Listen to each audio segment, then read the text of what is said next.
Assalamualaikum warahmatullahi wabarakatuh. Perkenalkan, kami dari kelompok 1 yang terdiri dari saya Muhammad Agung Nurullah. Yang kedua itu ada saudari Cantika Dewi. Yang ketiga ada saudari Nawang Julia Putri. Dan yang terakhir itu ada saudara Desti Rahmayani. Baik, kami di sini akan menjelaskan tentang mata kuliah bimbingan dan konseling karir dengan submateri tentang teori behavior Krumboltz. Nah, baiklah, di sini saya akan menjelaskan tentang teori behavior Krumboltz ini. Nah, konsep dasar yang pertama itu adalah bahwa teori ini berpangkal pada beberapa keyakinan tentang martabat manusia yang sebagian bersifat filsafat dan sebagian lagi bersifat psikologis. Yaitu, yang pertama, manusia untuk mempunyai potensi untuk bertingkah laku lebih baik atau lebih buruk, bertingkah laku lebih tepat ataukah salah, itulah yang merupakan ciri khas daripada kepribadian. Yang kedua, manusia mampu untuk mengontrol perilakunya sendiri. Yang ketiga, manusia mampu untuk memperoleh dan membentuk diri sendiri, menangkap apa yang dilakukannya. Yang keempat, manusia dapat mempengaruhi perilaku orang lain dan dirinya dapat dipengaruhi oleh perilaku orang lain. Atas dasar di atas, konselor harus dapat mengarahkan perilaku konseli.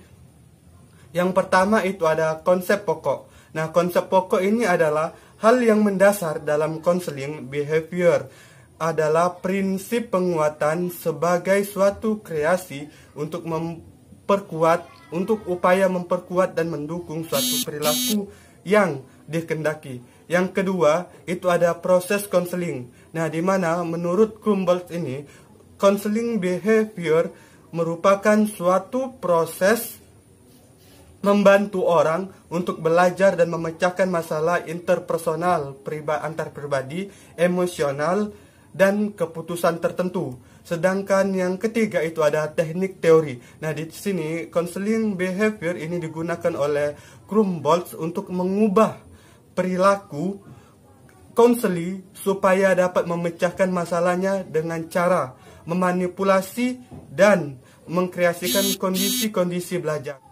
Baiklah, selanjutnya saya akan menjelaskan lagi tentang teori pengambilan keputusan menurut teori behavior Krumboltz ini. Nah, teori yang disebutkan secara umum di atas mengenali 4 kategori faktor yang mempengaruhi pengambilan keputusan karir seseorang, yaitu ada faktor genetik atau faktor dari individu itu sendiri, yang kedua ada faktor lingkungan, ketiga faktor belajar, dan keempat faktor keterampilan dalam menghadapi tugas atau masalah.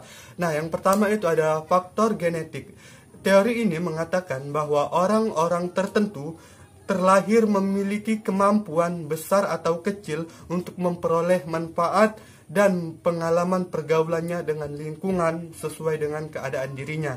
Faktor yang kedua itu ada faktor kondisi lingkungan. Nah, faktor lingkungan yang berpengaruh pada pengambilan kerja berupa kesempatan kerja, kesempatan pendidikan dan pelatihan, kebijaksanaan dan prosedur seleksi, imbalan, undang-undang dan peraturan perburuhan, peristiwa alam, sumber alam, kemajuan teknologi, perubahan dalam berorganisasi sosial, sumber keluarga, dan sistem pendidikan. Dan faktor yang ketiga itu ada faktor belajar. Nah, di mana kegiatan yang paling banyak dilakukan oleh manusia itu adalah belajar. Pengalaman belajar ini mempengaruhi tingkah laku dan keputusan orang, antara lain tingkah laku, memilih pekerjaan. Dan faktor yang terakhir itu, faktor yang keempat adalah keterampilan menghadapi tugas, task approach skill. Nah, di sini keterampilan ini dicapai sebagai buah interaksi atas pengalaman atau pengalaman belajar, ciri-ciri genetik, kemampuan khusus atau berbakat, dan lingkungan. Termasuk di dalam keterampilan ini ada standar kinerja, nilai kinerja, kebiasaan kerja, proses dan proses kognitif. Terima kasih. Saya akan menyampaikan materi tentang kekuatan dan kelemahan teori behavior menurut Krumboltz serta aplikasinya dalam BK. Yang pertama itu kekuatan. Kekuatan di sini yang dimaksud adalah yang pertama, pendekatan ini menekankan bahwa proses konseling dipandang sebagai proses belajar yang akan menghasilkan perubahan perilaku secara nyata. Yang kedua itu pendekatan ini menunjukkan fleksibilitas yang besar.